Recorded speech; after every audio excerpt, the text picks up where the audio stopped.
여호수아가 이 말씀을 들었을 때 정신이 번쩍 들었을 거예요. 내가 지금 뭘 보고 있는 거지? 하나님의 약속을 붙잡아야 하는데 말이죠. 저와 여러분은 어떻습니까? 저와 여러분은 지금 무엇을 붙잡고 살아가고 있나요? 하나님의 약속은 어느 날 갑자기 하늘에서 뚝 떨어지는 것처럼, 마치 어느 날 갑자기 로또 복권 당첨되는 것처럼 우리에게 주어지는 것이 아닙니다. 하나님의 약속은 시대를 거쳐 꾸준하게 전달되었고 보호되었고 이제 그것이 오늘날 저와 여러분에게까지 이어진 것이죠. 우리가 이거를 출애굽기 그리고 복음원리에서는 선식과 킹식이다, 구속사의 두 기둥이다, 이렇게 배우기도 했습니다. 하나님은 하나님의 약속을 반드시 기억하시는 성실하신 하나님이시고, 하나님은 능력의 하나님이시라 이 약속을 반드시 성취하시는 하나님이십니다.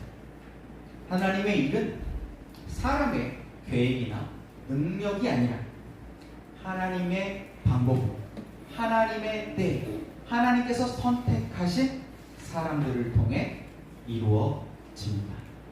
아멘이신가요? 그 주인공이 저와 여러분이 되었으면 좋겠습니다. 하나님께서 선택하실 수 있는, 믿고 쓰실 수 있는, 이랬다 저랬다 하는 것이 아니고 하나님을 닮은 신실한 사람, 능력 있는 사람이죠.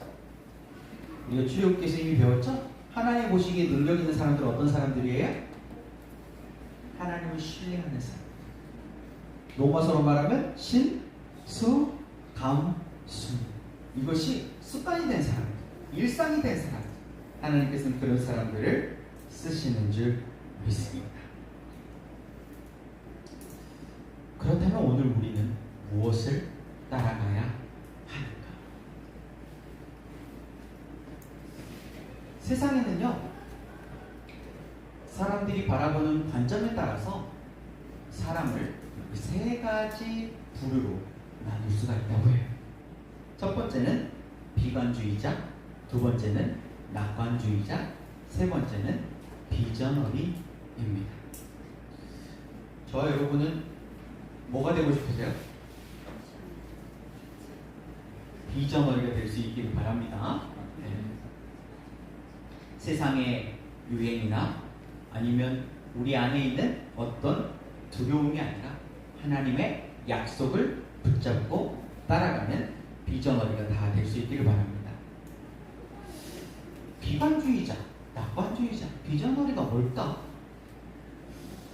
이것이 우리의 신앙생활과도 연관된 이야기지만 그냥 보통 평범한 그런 사회주의적인 단어예요. 오늘날 주식시장에서 고군분투하는 우리 개인 투자자들, 일명 개미라고 그러죠. 이 개미들도 이 세 부류로 나눌 수가 있습니다. 이렇게 비유해서 설명하면 훨씬 더 쉽게 다가오실 것 같아요. 첫 번째, 비관주의자. 비관주의자들은 눈에 보이는 대로, 믿고 싶은 대로 믿는 사람들입니다. 주식시장으로 치면은 과거에 공포 탐욕 지수에 의해 가지고 탈탈 털린 그런 상처가 있는 사람들이에요. 손실을 만회하고 싶지만 또 다 털릴까봐 들어가지 못하고 들어갈까 말까 주저하는 사람. 주식장에 파란물만 들어오면 공포에 질려.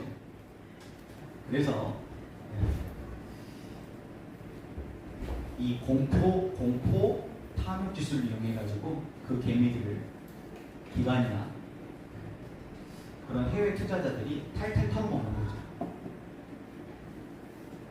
역시 나는 안 돼. 상황은 더 나빠질 거야. 들어가지 못하는 거야. 기업이 얼마나 튼튼한지는 관심이 없어요. 공부해라 하지만 공부하기 싫어요.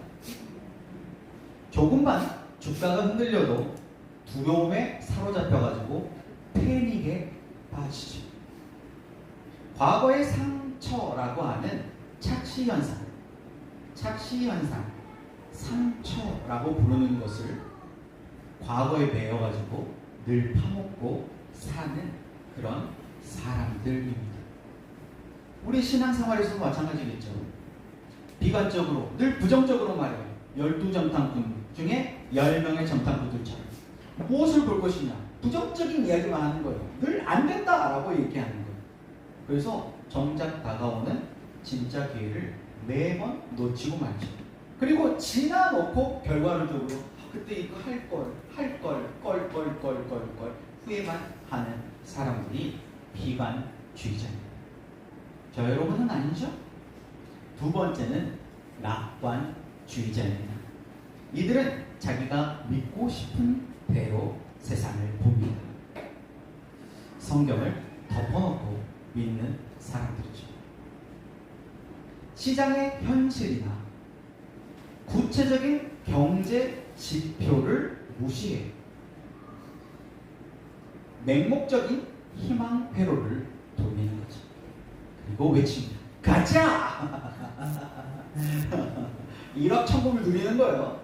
10번 이뤘으면 11번째 투자해가지고 다시 회수하면 되잖아요.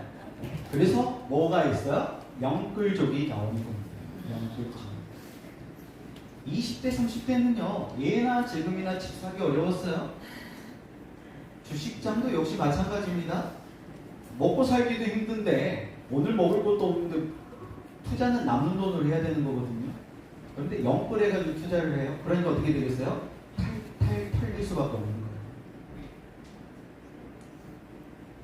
내가 맘만 먹으면 할 수 있어. 내가 안 해서 그렇지. 내가 하면은 내가 하면 돼. 왜 안 된다 그래? 내가 하면 돼. 라고 하는 근자.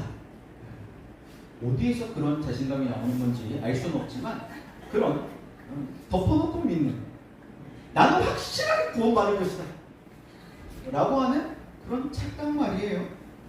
이런 얄팍한 긍정의 힘. 조엘 오스틴 목사님이 외치는 긍정의 힘.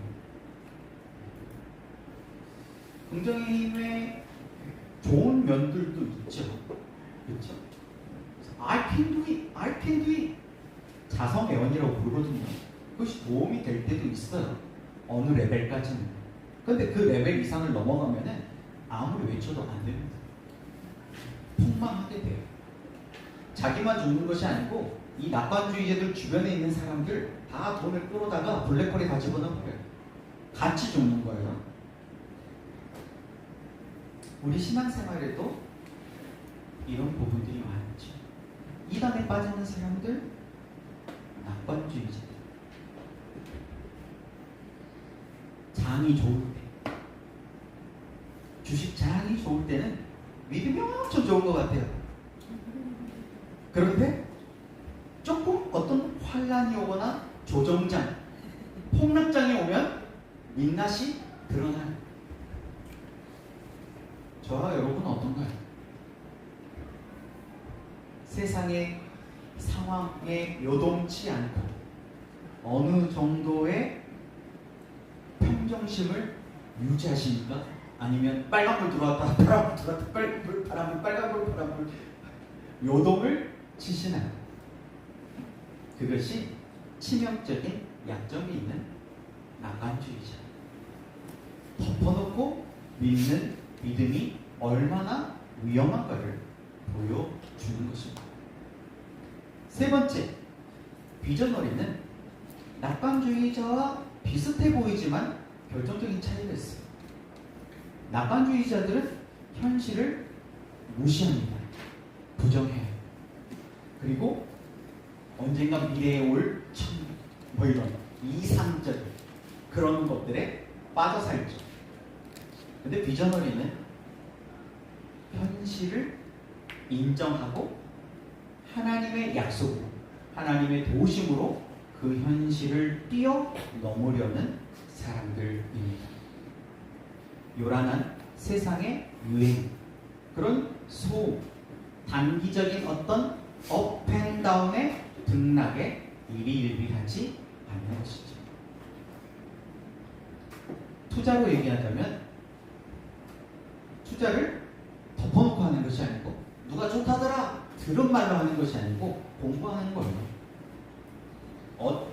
기업이 좋은 기업인지 그 기업의 가치와 본질에 투자하는 것이죠. 저희 아이들이 호프라고 하는 학교에서 유학을 하잖아요. 그런데 그 호프에 보내신 부모님들도 이 세 가지 부류로 나뉘더라고요. 첫 번째, 비관주의자. 호프에서도 그 호프에 적응하지 못하고 5%에서 좀 많게 한 10% 정도는 중도에 포기하는 아이들이 나와요. 그러면 그 부모들은 호프를 공격합니다. 호프 때문에 우리 아이가 망쳤다. 객관적으로 보지 못하는 거죠. 비관주의자가 돼요. 두 번째, 낙관주의자들도 있습니다. 덮어놓고 믿는 거예요. 그냥 호프가 알아서 다 잘 해주겠지. 그래서 자식이 잘 되면 엄청 믿음이 좋은 것 같습니다. 근데 우리 자식이 좀 무었던 어떤 어려움을 당했어. 피해를 당했어. 그러면 얼굴을 가리킵니다. 바로 비관주의자가 돼요. 누구보다도 더 앞장서가지고 학교를 어렵게 만듭니다. 세 번째, 비전어입니다. 세상을 제가 조금 살아보니까 세상에 좋은 사람, 나쁜 사람은 따로 있는 것이 아니더라고요. 세상의 기준에서. 세상의 기준에서는 나한테 잘해주면 좋은 사람, 나한테 조금 해롭게 하면 그 사람은 객관적인 그런 거 상관없이, 신앙 상관없이 나쁜 사람이에요. 비전어리는 그런 사람이 아니에요. 하나님의 약속의 말씀이 원칙과 기준인 사람이죠. 그리고 그 가치에 투자하는 사람. 호프라고 하는 학교를 우리가 선택하게 된 가장 중요한 이유는 그 호프 학교의 가치가 성경적인 가치였기 때문이에요. 비관주의자, 낙관주의자는 그 학교의 어떤 시설, 그 학교를 졸업한 학생들이 어디 좋은 학교에 갔다더라? 아니면 우리보다 더 실력 좋은 그 목사님, 사모님이 잘 키워주실 거야 라고 사람을 바라볼지 모르겠지만 비전어리들은 그 학교를 세우신 하나님, 그 목사님과 사모님을 통해서 그 학교를 경영하고 계신 그 하나님을 바라보기 때문에 좀 학교에 어떤 사건 사고가 일어났다고 해서 크게 요동치 않는 사람들인 거죠. 저와 여러분은 어떻습니까? 우리 빛골 소망교회는 좋은 교회인가요? 빛골 소망교회 다녔더니 주식이 올랐어요. 아, 좋은 교회네. 빛골 소망교회에 다녔더니 우리 가족들이 무탈하고 건강해. 아, 좋은 교회네. 빛골 소망교회에 다녔더니 우리 자식이 잘 됐어. 명문대에 갔네. 할렐루야! 좋은 교회. 사업이 잘 됐어. 대박 났어. 좋은 교회. 여러분 그런 교회를 찾고 계신가요? 그러면 다른 교회 하나 봐야 될 수도 있어요. 저는 신통물통 만세운통. 하나님께서 그런 복도 주시면 좋겠지만 그런 복을 주시기 전에 우리의 마음이 하나님의 천국 됐으면 좋겠거든요.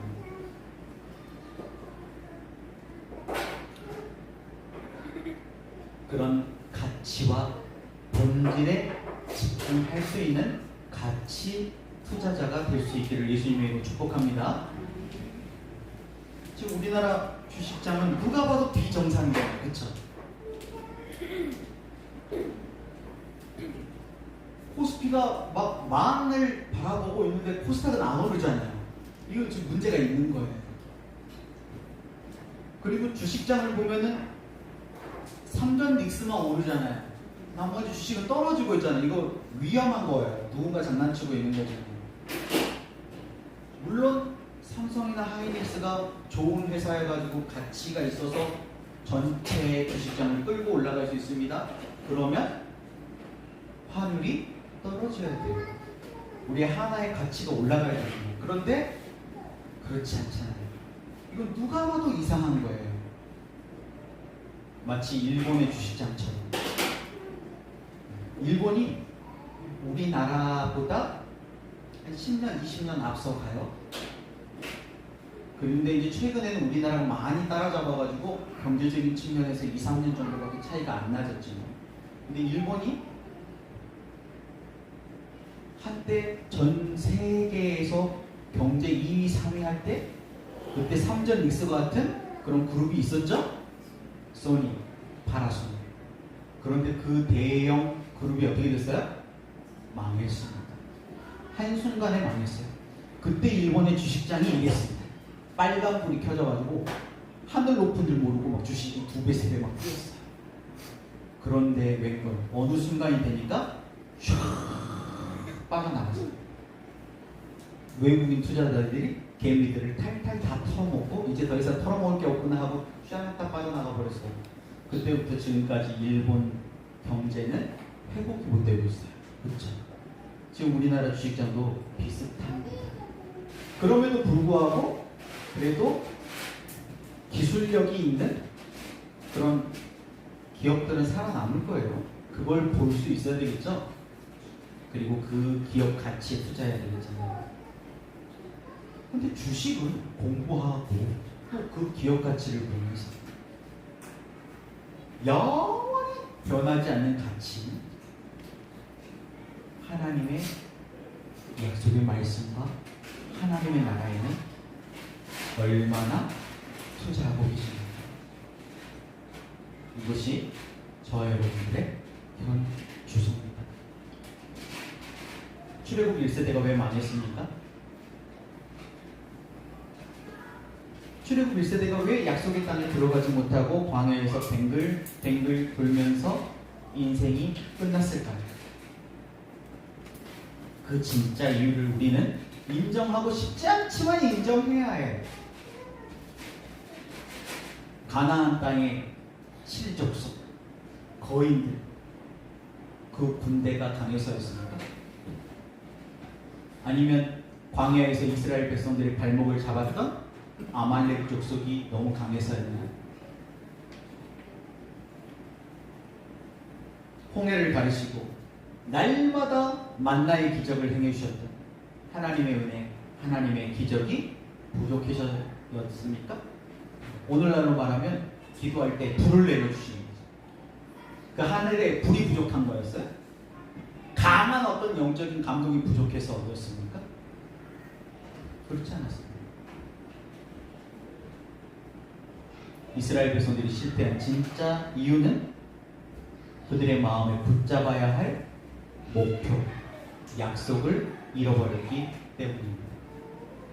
이스라엘 백성들을 출애굽시키신 하나님께서는 이 가나안의 목표를 향해서 지금 가고 계신 거예요.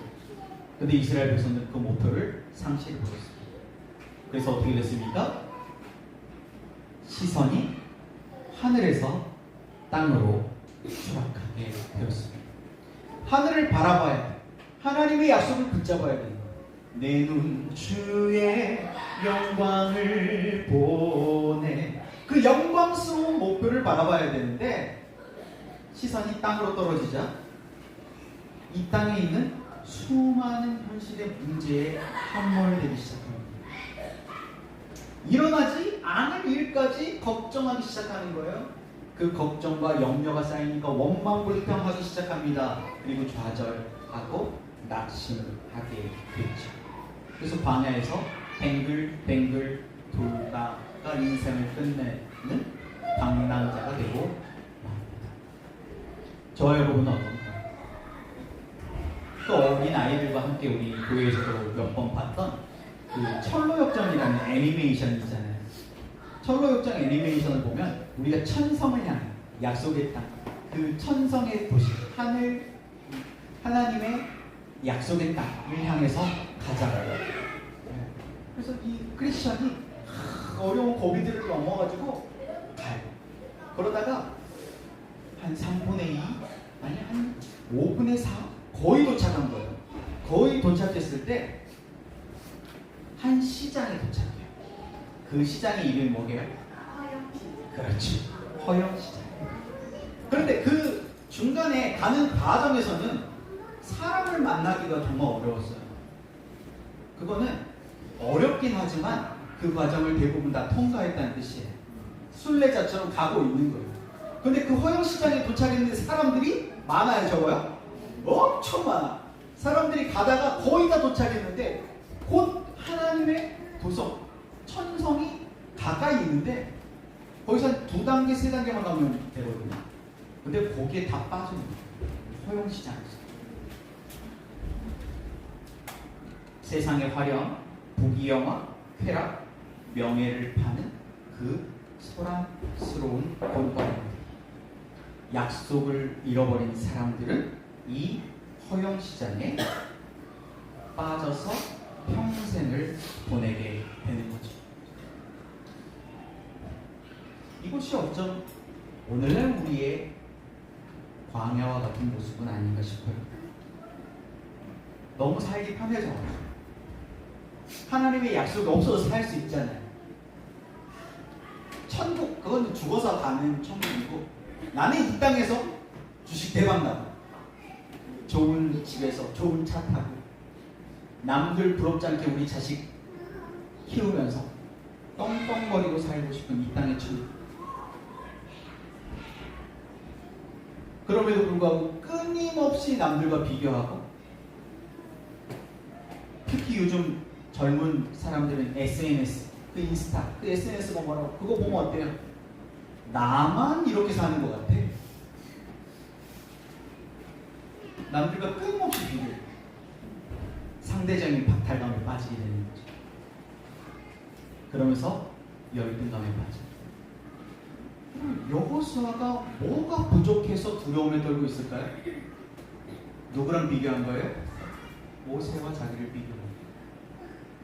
모세의 리더십과 여호수아의 리더십은 달라요. 모세는 개척자라서 카리스마 있는 리더십을 갖고 이 이스라엘 백성들을 끌고 가야 합니다. 그런 일이라면 모세가 그 일을 맡아야 되겠죠. 하나님께서 여호수아에게 맡기신 일은요, 사람을 세우는 일이었어요. 12지파를 세우고, 족장들을 세우고, 천부장을 세우고, 500부장, 100부장, 50부장, 10부장들을 세우는 일. 이건 모세가 할 수 없는 일이에요. 왜? 모세가 능력이 없어서 그랬을까요? 아니면 정반대로 능력이 너무 많았기 때문이에요. 우리가 너무나 잘 아는 것처럼 이스라엘 백성들이 어떤 문제가 있을 때 원망불평되지만 모세를 찾아와서 물어보기도 했어요. 그런데 그때 이스라엘 백성들이 뭐라고 물어보는가요? 모세, 당신의 하나님, 나의 하나님이 아니라 당신의 하나님께 우리가 어떻게 해야 되는지 좀 물어봐 주세요. 점쟁이 찾아오는 것 똑같지 않아요? 나의 하나님이 아니라. 거목 밑에는 잠목도 나지 않아요. 왜? 햇빛이 비치지 않으니까. 거목 다 그늘을 만들어버리거든요. 잠목도 자라지 못해요. 어떤 리더십인가의 차이예요. 근데 여호수아는 그걸 몰랐어요. 그래서 모세와 비교했어요. 열등감에 빠졌어요. 혹은 비교를 통해서 열등감이 아니라 우월감에 빠지기도 하겠죠. 내가 이보다는 좀 나아. 예수님 당시에 바리새인들처럼 말이에요. 근데 둘 다 목표를 잃은 거예요. 우월감에 빠져 교만하게 되거나, 열등감에 빠져 좌절, 낙심하게 되거나, 둘 다 비관주의자의 모습이거나 낙관주의자의 모습이거나. 우월감이든 열등감이든 둘 다 약속을 잃어버리고, 어쩌면 오늘날 경제 대국 10위 안에 드는 대한민국에 살아가는 저와 여러분들은 전 세계 평균으로 보면 10% 안에 드는 그런 부와 부를 누리며 살아가고 있는 거예요. 그런 안전지대 속에 살고 있기 때문에 어쩌면 우리의 모습은 허영시장에 빠져있는 많은 사람들의 모습을 닮아있지 않을까 싶습니다. 그 사이에서 서로 비교하고 고돌이키지 하고 있는 모습만. 하지만 그 약속을 가슴에 품었던 크리스천은 어떻게 합니까? 거기서 같이 감옥에 갇혔던 동료는 순교하거든요. 그걸 보면서도 두려워하지 않고 그 사람들의 유혹과 조롱 앞에서도 끝내 시선을 빼앗기지 않고 그 천성을 향해서 출발합니다. 하나님의 진리를 따라서 약속의 말씀을 따라서 한 걸음 더 내리는 거죠. 하나님의 약속의 말씀이 우리 안에 꽉 차 있으면 허영심과 같은 허영시장에 그 가짜 유혹이 들어올 틈이 없습니다. 왜 비교하나요? 왜 비교 의식이 우리 안에 자리 잡는 거죠? 바꿔 말하면 은혜가 부족합니다. 오늘 내가 공급받아야 할 것들을 놓치고 있는 것이죠. 배가 불러보세요. 산에 집니까? 욕심나지 않는 거예요. 배고프니까 기웃거리는 거예요. 그렇다면 우리는 어떻게 이 약속을 굳게 붙잡을 수 있을까요? 첫 번째, 그 약속이 무엇인지도 모르는데 그 약속을 붙잡을 수는 없는 것이죠. 그럼 비관주의자들이나 낙관주의자들이 하는 거예요. 덮어놓고 믿는 거 이거 위험한 거죠. 그래서 기록된 말씀을 읽는 것이 필요합니다. 그것이 15분 성경 읽기든 아니면 개인 큐티든 어떤 성경 공부든 그것이 무엇이든 하나님의 말씀을 가까이 할 수 있기를 예수님의 이름으로 축복드립니다. 그런데 우리가 너무나 잘 아는 말씀처럼 하나님의 말씀은 어떻게 기록됐어요? 성령의 감동으로 기록되었다라고 성경은 말씀하십니다. 그래서 우리가 성막의 구조에서 봤듯이 떡상이 하나님의 말씀이라고 했잖아요. 근데 그 떡상 건너편에는 뭐가 있어요? 금등대, 성령님의 비추임이 있다고 했잖아요. 그래서 성령의 감동으로 된 이 성경책은 그냥 읽으면 그냥 검정색은 잉크고 하얀색은 종이에요. 그냥 똑같은 책이에요. 좋은 말씀이네. 그치? 그런데 성령의 감동, 성령의 도우심을 구하는, 기도하는 마음으로 읽을 때는 전혀 다른 책입니다. 하나님의 말씀은 좌우에 날선 어떤 예리한 검보다도 더 예리해서 우리의 심령과 골수까지도 쪼개버리는 그런 능력 있는 말씀이 되죠. 그래서 이 기록된 말씀, 리튼 워드라고 할 수 있는 이 기록된 말씀이 스피킹 워드, 하나님의 음성으로 내게 들리기 위해서는 반드시 뭐가 필요해요? 성령님의 도우심이 필요해요. 그런데 성령님의 도우심은 어떻게 받나요? 쉽게 얘기하면 기도죠.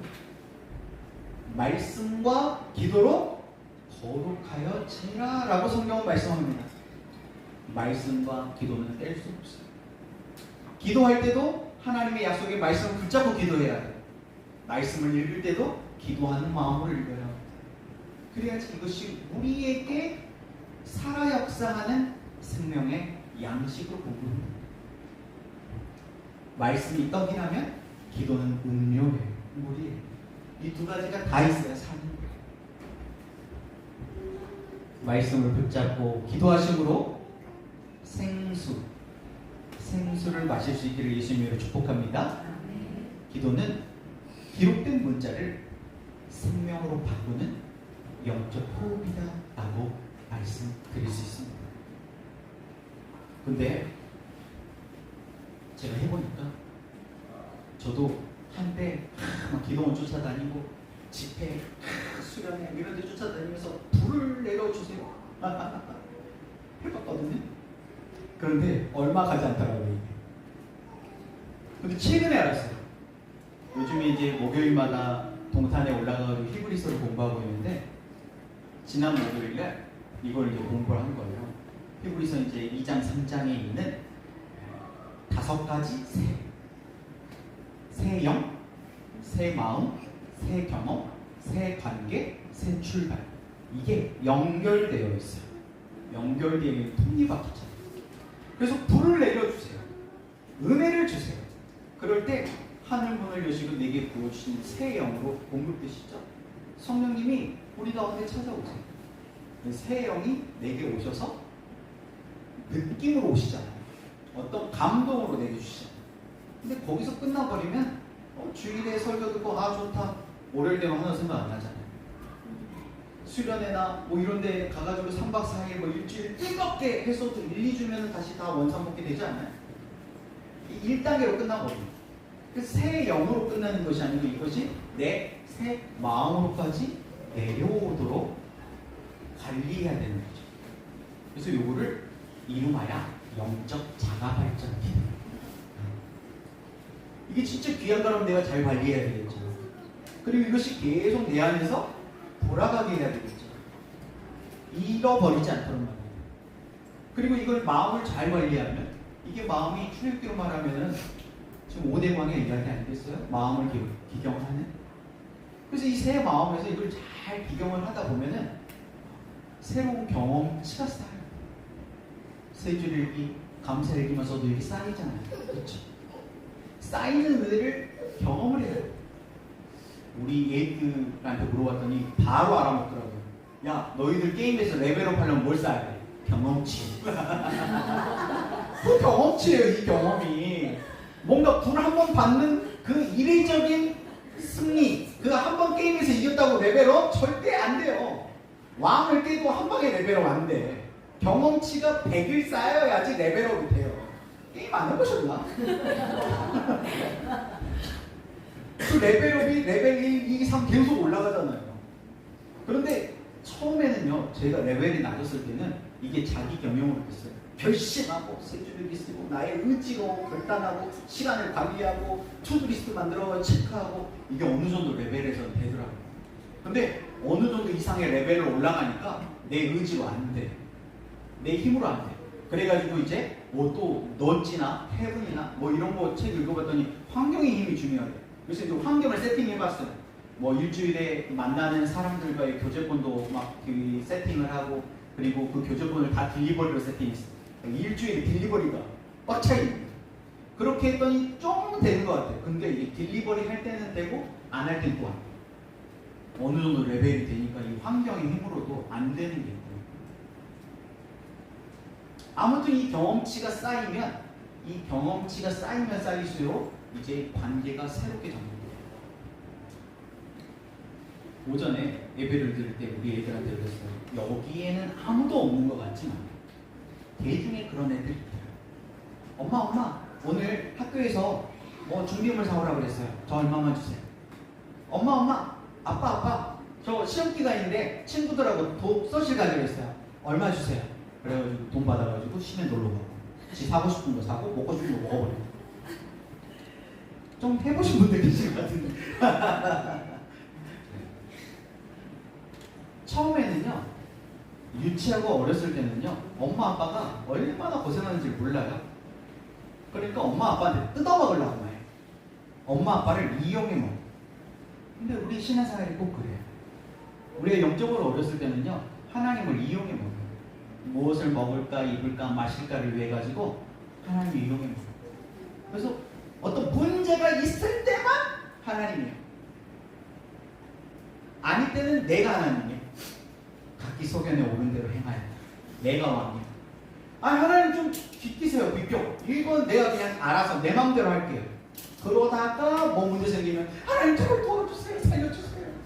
그랬다고 뭐야 왔다가 빨간불 파란 거. 그러다가 철들어요.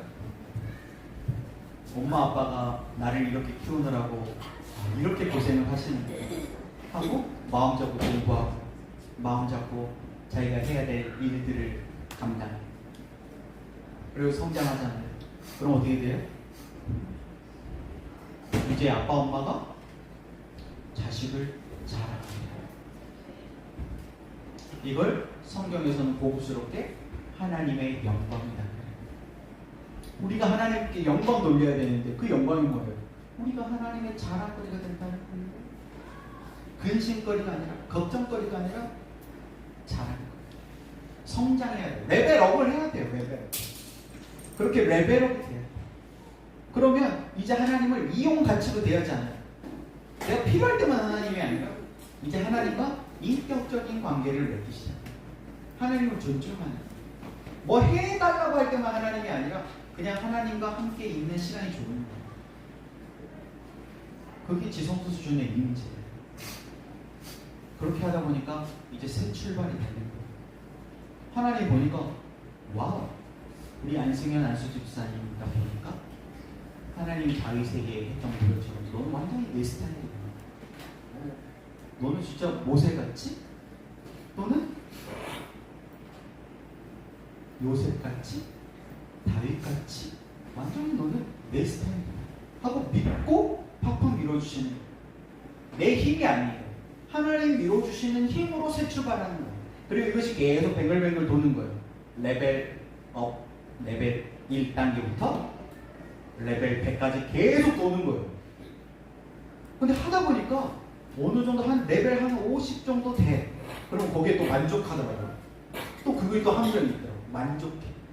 히브리서가 그걸 얘기해요. 중간에 만족하지 말라는 거. 만족하니까 어때요? 이 정도는 됐지 하니까 목표를 잃어버려. 그걸 히브리서에서는 흘러 떠내려가지 않도록 주의하라라고 말씀합니다. 흘러 떠내려가 버려. 중간에 하면 이 정도면 뭐 괜찮지. 뭐 자식들도 이 정도 됐고 뭐 우리 가족도 이렇게 행복하고 이 정도면 충분해요. 이제 하나님은 저쪽으로 가 계세요. 제가 요즘 그러고 있는 것 같아요. 정신 가졌잖아요. 계속 도는 거예요. 그러면서 계속 레벨업을 해가는 거예요.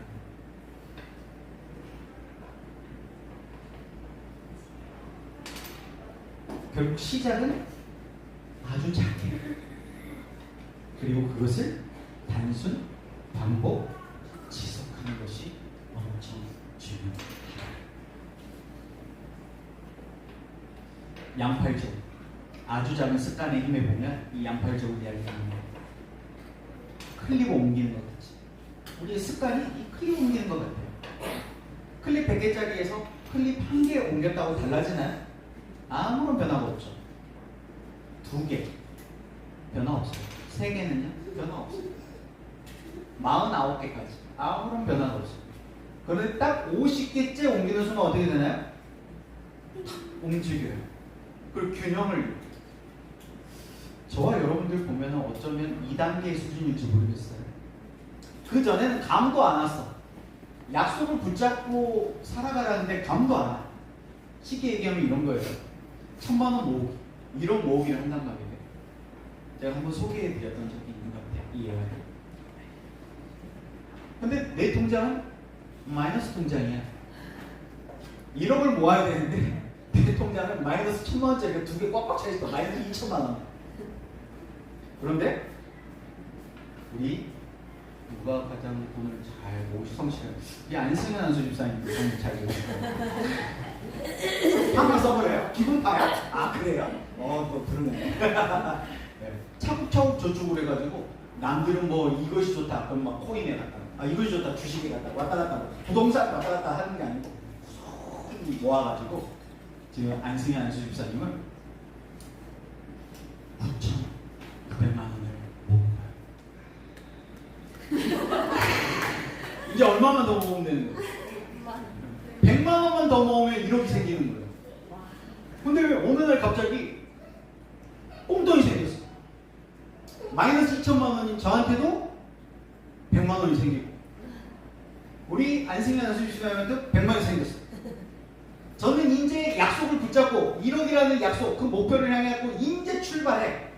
근데 출발이 제로도 아니야. 마이너스 2천을 출발해. 안승현 집사님 다 왔어. 이제 손에 잡힐 것 같아. 1억이. 하나님의 나라가 곧 잡힐 것 같아. 저 천국이. 그랬을 때 이 1000만 원이 주어졌을 때, 이 은혜가 주어졌을 때 그 은혜가 같을까요? 저는 그 100만 원 갖고 뭐 할까요? 그동안 뭐 사고 싶었던 거, 뭐 먹고 싶었던 거 써버리지 않겠어요? 100만 원 모아봤자 마이너스 1900만 원이에요. 감도 안 와. 에이 내일부터 하지. 다이어트도 비슷한 거 아니에요? 저울에 올라가가지고 계속 저울추가 떨어지는 것을 경험해 보세요. 기분이 달라요. 느낌이 달라. 그냥 입맛이 없어. 안 먹어. 쭉쭉 빠지니까요. 운동을 시켜서가 아니라 막 하고 싶어. 그런데 감도 안 와. 안 먹었는데 이게 늘어. 희한하네. 이게 나는 뭐지 물만 먹어도 찌는 건가? 공유만 마셔도 찌는 거야. 이게 뭐지? 감도 안 와. 에이 오늘 뭐 회식 있어. 맛있는 거 있어. 오늘 먹고 다이어트는 언제부터? 그 내일 온다 안 온다? 뭔가 한 방에 하려고 하면 아마야. 근데 이걸 꾸준히 조금씩 비전어리처럼 그 현실을 인정하고 나의 수준을 인정하고 그러니까 나는 하나님의 도우심이 필요해 하고 오늘 하루치만큼만 쌓는 거예요. 근데 그게 쌓이니까 9,900만 원 될 때가 있더라고요. 그때 하나님 주신 은혜는 다르다. 그때 약속을 붙잡는 거야. 이제 막 한 걸음을 뗄 때 약속을 붙잡는 건 좀 달라요. 주의 말씀은 내 발에 등이요 내 길의 빛이라고 했습니다. 그 목표를 향해서 가는데 너무 멀어. 그럼 희미해. 하나님께서 내게 부르신 꼭 비전, 사람들 뭐 얘기하는데 그 비전도 가까이 가야지 명확하게 보이는 것이지 안 그러면 뜬구름 잡는 이야기예요. 비전어리하고 낙관주의자가 구별이 된다 안 된다? 처음엔 잘 안 돼요. 뜬구름 잡는 이야기예요. 그런데 현실, 오늘 하루를 어떻게 사느냐가 차이예요. 낙관주의자는 벨테로 되라. 언젠간 좋은 일 있겠지. 어쩌다가 한번 로또 대박 맞으면 인생 역전하는 거야. 어느 날 갑자기 불 받으면 그 인생 끝나는 거야. 라고 살아요. 근데 비전어리들은 오늘 하루 내게 주어진 이 시간에 최선을 다해서 지내서 그 차이라. 그러면 이런 게 뭐가 진다? 하나님의 그 꿈이 이루어진다. 비전어리가 된다. 그러니까 진짜 비전어리들은 비전을 막 외치면서 나를 따르라 안 해요. 이거는 지금 낙관주의자예요. 비전어리들은 자기도 왜 그렇게 되는지 몰라. 근데 뒤를 돌아보니까 하나님께서 그게 없어졌어. 겸손한 사람.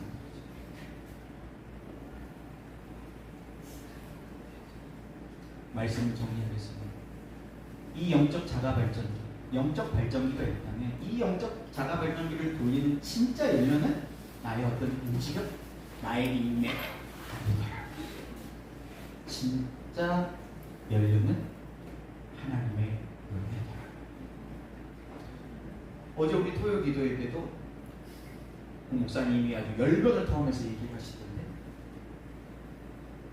여러분 오늘 이 말씀 듣고 결단하지 마세요. 결심하지 마세요. 어차피 해봐야 자신감으로 끝날 거니까. 그런 결단 제발 하지 마세요. 결심할 거면 다시 어디로 돌아가라? 은혜 받는 자. 이번에 그 피아봇이 5집 새 앨범이 나왔는데 그 앨범 중에 이런 곡이 있어요. 일어나 나의 일을 이루리라. 그러니까 하나님의 일을 누가 이루신다? 하나님이 이루실 거래요. 왜 네가 이룰 것처럼 걱정하고 두려워하고 있냐는 거예요. 근데 이런 가사가 있어요. 네가 할 일은 이것이다. 두려워하지 말고 놀라지 말아라. 일어나 내 자리로 돌아가라. 너는 그냥 네 자리만 지키고 있어. 내가 할게. 라는 말씀이에요. 저와 여러분들이 지켜야 할 자리가 뭘까요? 오늘 일어나야지. 오늘 내가 공급해야 할 자리. 그 은혜의 자리로 돌아가는 것 아닐까요? 여러분 할 수 있다면 공급받는 자리, 은혜 받는 자리를 목숨 걸고 지키실 수 있길 바랍니다. 요즘 크리스천들은 너무 간이 배 밖으로 나왔어요. 적어도 할아버지 할머니 이 시대에는요 공예되는 목숨을 걸었거든요. 근데 다 개인 예배들이 거룩하게 있으셔서 그런지 모르겠는데 요즘 현대인 크리스천들은 공예배도 선택해요.